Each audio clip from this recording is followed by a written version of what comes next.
Welcome back to the sequence diagram tutorial. In last video, we learned how the sequence diagram plugin can generate a sequence diagram from code in just 2 simple steps.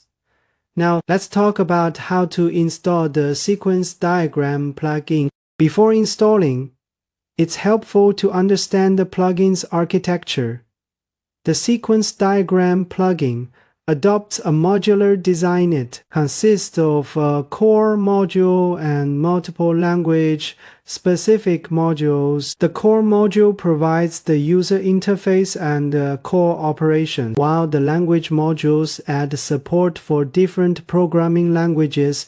To get a working sequence diagram plugin, you need to install at least 2 modules, the core module and 1 language module, corresponding to the language you're working with. Here's an interesting fact.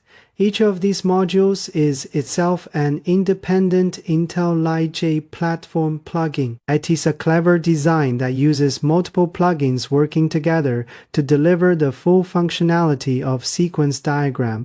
So how many language modules are there? I've compiled a table of the currently released language modules and the programming languages they support, so you can easily choose which ones to install based on your needs.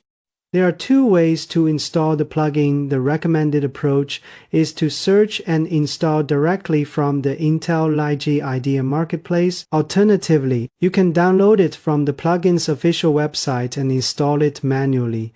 I'll cover that method later as well. Let's first see how to install it through the IntelliJ IDEA plugin manager. Click on the settings icon, then select plugins to open the plugin management window. Go to the marketplace tab, type sequence diagram in the search box. In the search results, select the sequence diagram core plugin and click install. Once that's done, I recommend installing the sequence diagram Java plugin. It's free. Finally, install any additional language plugins for the languages you need.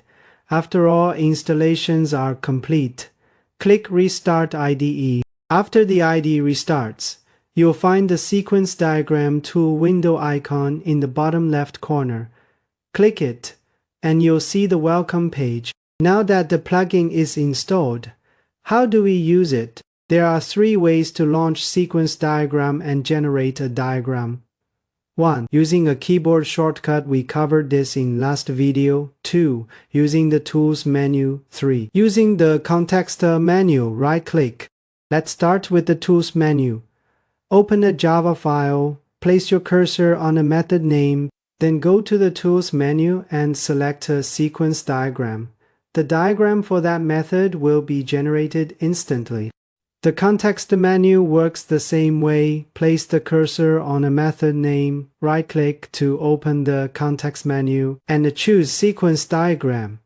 The diagram for that method is generated. You might have noticed a common point in all 3 methods, placing the cursor on a method name.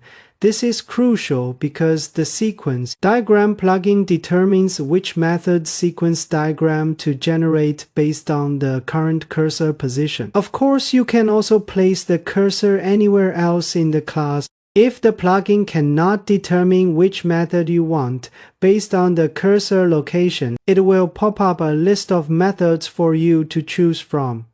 This adds 1 extra step to save time. The fastest approach is to first position the cursor correctly and then use the keyboard shortcut. Finally, let me also show you how to download and install the sequence diagram plugin from the official website. Open your browser and go to either of these addresses on the page.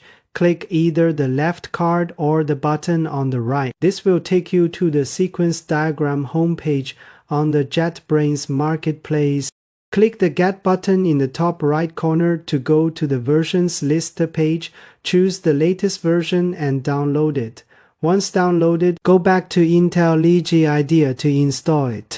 Click the Settings icon, select Plugins to open the Plugin Manager, click the gear icon in the top right corner, and from the pop-up menu, choose Install Plugin from Disk. A file selection dialog will appear. Select the zip file you just downloaded and click Open. The plugin will be installed automatically.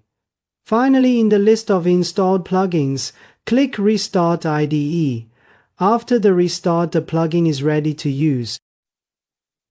Alright, that's all for today. Starting from the next lesson, we'll dive deeper into advanced configurations and usage tips. If you enjoyed this video, please hit the like button and subscribe so you don't miss any updates. Thanks for your support and see you in the next video.